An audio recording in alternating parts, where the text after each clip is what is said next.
Today I'm going to show you how to export from Revit MEP to 3ds Max Design in order to do lighting calculations. This example is a supermarket with aisles, and I've already created some basic geometry, but here I'm going to show you how to create additional geometry and add light fixtures.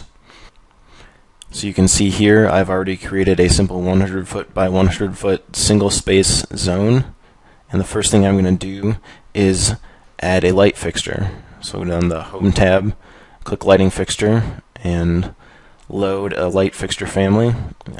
In this case, I'm adding a pendant fixture. There's no ceiling in this space, so it's going to hang from the structure. So in order to do that, I'm going to have to associate the fixture with the roof face. So I'll select Place on Face, and you can see it gives me a warning because I haven't enabled lighting fixtures to be viewed. So I'll click Edit View by Type and select Lighting Fixtures. And I'll do that for all of the views that I'm going to be using.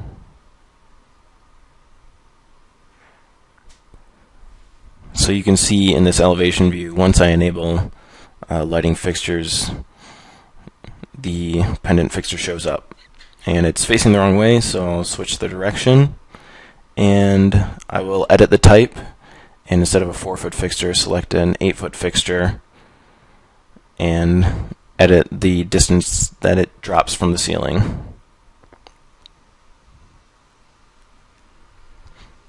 So now the fixture is at the appropriate height. I will also need to edit the photometric data. So I've already downloaded the specific fixture IES file. You can find that on the manufacturer's website. And I will edit the ballast factor, the power, and the luminous efficacy. And I could also change the initial color, but it's already defaulted to the correct value. So now I'm going to switch back to plan view and adjust the location of the fixture and finalize the lighting layout. So once I finish my lighting layout, I'm going to insert a mass object as stand-in for the supermarket aisles.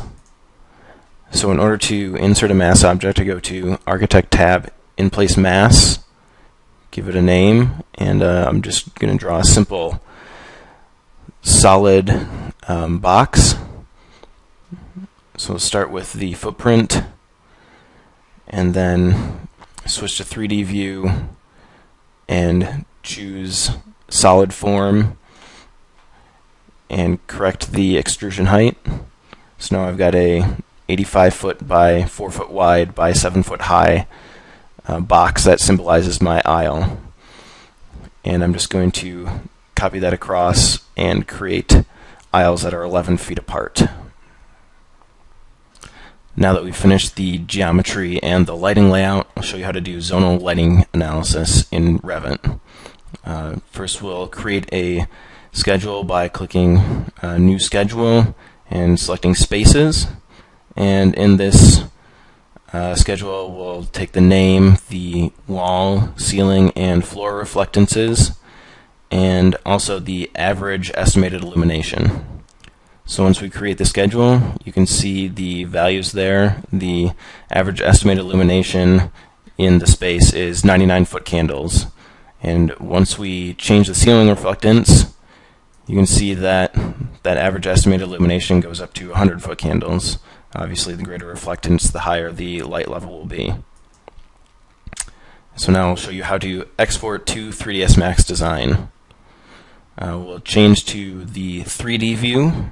You can only export to 3ds Max from 3D view, and we'll need to go to the View tab and click on Render, and under Lighting we'll go to Interior Artificial Only, and we'll make sure that all the lights are checked. That means all the lights will be turned on once you export to 3ds Max.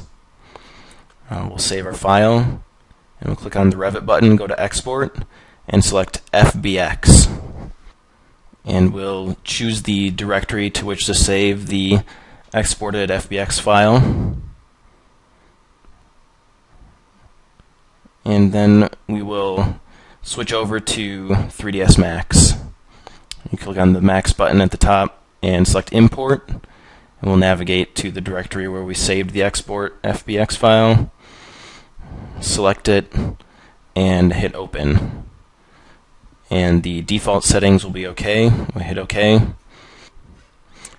And we'll find that our Revit model imports perfectly into 3ds Max Design. And if you would like to see how to do point-by-point lighting analysis in 3ds Max Design, you can go check out our other videos.